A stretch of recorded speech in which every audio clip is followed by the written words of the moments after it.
बालोद से खबर है। प्राथमिक शाला भरदा में शिक्षकों की कमी है। कमी को लेकर परिजनों में नाराजगी है। नाराज परिजनों ने स्कूल में ताला जड़ दिया। सूचना पर प्रशासनिक अधिकारी पहुंचे, परिजनों को समझाते रहे। परिजनों को बच्चों की पढ़ाई अधूरी होने की बात भी उन्होंने कही, उसका डर भी उन्होंने दिखाया।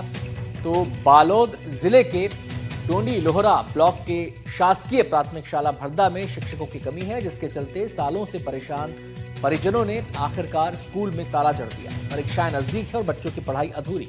ऐसे में परिजनों ने साफ कहा कि अब लिखित आदेश के बिना ताला नहीं खुलेगा, जिसके बाद मौके पर प्रशासनिक अधिकारी पहुंचे और समझाइश देते रहे, लेकिन ग्रामीण अपनी मांग पर अड़े रहे। एक तो यहाँ पे शिक्षक की कमी और प्राथमिक स्कूल में मात्र 2 ही शिक्षक है। एक शिक्षक का हमेशा ट्रेनिंग में रखे और एक शिक्षक का बोलते 5 कक्षा ला कैसे मेंटेन करी। और आने वाला ये तो 12 तारीख से वार्षिक परीक्षा चालू है और लड़का बन के देखा तो इसकी कैसे है। वार्षिक परीक्षा चालू होने वाला है तो कोर्स भी कंप्लीट नहीं होंगे, तो फिर बच्चा मन अपन जिसे पेपर में ही क्वेश्चन है उसका आंसर लिखी कैसे, बताओ आप। दर संख्या इत्यादि देखते हुए 3 शिक्षक होना चाहिए, लेकिन काहे शासन ला और बीओ ऑफिस में 3-4 बार मतलब गांव वाला मन कलेक्टर कर भी गए हैं, लेकिन काहे कि बच्चा मन के भविष्य देखते हुए परीक्षा नजदीक है, लेकिन काहे हमारे मांग ला पूरा नहीं करते हैं। 2 ही शिक्षक राहत नहीं से, एक शिक्षक आगामी समय आए तो ला कहीं प्रशिक्षण वगैरह भेज दे, तो एक ही शिक्षक हो। कारण हमारे यहाँ के लड़का मन के भविष्य अधर में से पढ़ाई प्रभावित होती से पढ़ाई मतलब कोर्स पूरा हो नहीं पा रहा है। 2 शिक्षक है, जिसमें एक शिक्षक पूरे 5 क्लासों को देखते हैं और एक शिक्षक के तो ट्रेनिंग में पूरा ऐसे दिन निकल जाता है, तो कैसे होगा ये सब चीज।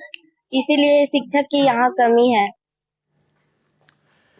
अपने बयानों के चलते सुर्खियां बटोरने वाली तानिया मित्तल के घर पर एनडीटीवी की टीम पहुंची। एनडीटीवी की टीम ने उनके पड़ोसियों से बात की। लोगों को लगता था कि तानिया ने जिस खूबसूरती से गेम खेला और लोगों को मनोरंजन वो कर रही हैं, इससे भरोसा हो गया था कि वो विजेता बनेंगी, लेकिन ऐसा नहीं हुआ। पर लोगों के दिलों में जगह और चर्चा का विषय जरूर बनी। उम्मीद तो ये थी कि जो बिग बॉस एक बहुत बड़ा प्लेटफॉर्म है, वो जीतना चाहिए था, जिससे ग्वालियर का नाम सिनेमा जगत या बॉलीवुड की बात करें तो वहाँ और बड़ा होता। क्योंकि जिस तरह से कल कार्तिक आर्यन पहुंचे और उन्होंने जब नाम निकाला और जब वो 4th रनअप रही, तो उससे कहीं ना कहीं जो ग्वालियर की और मध्य प्रदेश की जो आस थी वो कहीं ना कहीं टूटी है। और जिस तरह से वो खेल रही थी तो उनकी वजह से काफी बिग बॉस है वो फेमस भी हुआ तान्या मित्तल की वजह से। क्योंकि जिस तरह से उन्होंने पूरा जो स्टार्टिंग से लेके कल तक का जो रहा है पूरा उनका खेलने का तरीका वो काफी डिफरेंट था। यानी उन्होंने जो इंडियन कल्चर था उसको कहीं ना कहीं प्रेजेंट किया। ऑफ कोर्स सी बात है कि ग्वालियर शहर से कोई इतने ऊंचे प्लेटफॉर्म पर पहुंचा, इतने बड़े स्टेज पर पहुंचा और उसके बाद इतने सारे सेलिब्रिटीज के बीच में उसने कम्पीट किया, एक बड़ी बात है। और दुख हुआ कि वो नहीं जीती हैं शो, लेकिन ये बात भी सही है कि इस शो के अंदर बिग बॉस ने भी ये बात मानी है कि जो शो का एंटरटेनर है, एंटरटेनर क्वीन का उन्हें खिताब भी बिग बॉस ने दिया शो के अंदर। उनके लिए एक पूरा वीडियो जब चलाया गया तो हम ये मान सकते हैं कि उन्होंने बहुत अच्छा परफॉर्म किया पूरे शो के अंदर और एक अच्छा उन्होंने एंटरटेन लोगों को जो है वो किया इस पूरे देश के। और नहीं जीत पाई इस बात का दुख है, लेकिन मुझे लगता है कि आगे उनका फ्यूचर बहुत ब्राइट होगा और ऐसे हम कामना करते हैं कि इसी तरह वो ग्वालियर का नाम आगे भी रोशन करती रहेंगी। हम इस समय ग्वालियर में तान्या मित्तल के घर पर हैं। Big boss fame Tanya Mittal हालांकि टॉप 3 में जगह बनाने में नाकाम रही, लेकिन 4थे नंबर पर वो रही है।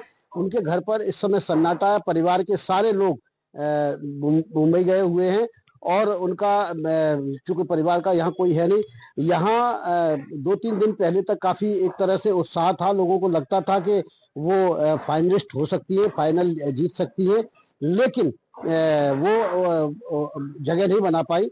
शुरुआती दौर तान्या मित्तल का विवादों से घिरा रहा, लेकिन जिस तरह से उन्होंने गेम खेला वो भले ही ना जीत पाई हो, लेकिन ये जरूर माना गया कि उन्होंने बहुत ही एंटरटेनमेंट के ढंग से और एक सलीके के साथ गेम खेला। और जिस तरह से टॉप 5 में जगह बनाई थी तो लगने लगा था कि तान्या मित्तल इस बार की विनर हो सकती हैं, लेकिन वो नहीं हो सकी। अगर आज वो विनर हुई होती तो निश्चित तौर पर उनके घर पर एक जश्न का माहौल होता, लेकिन परिवार के सारे लोग अब मुंबई चले गए हैं और लोगों को लगता है कि उन्होंने अच्छा खेला और वो विनर हो सकती थी। ग्वालियर से देव श्रीवाली, एनडीटीवी।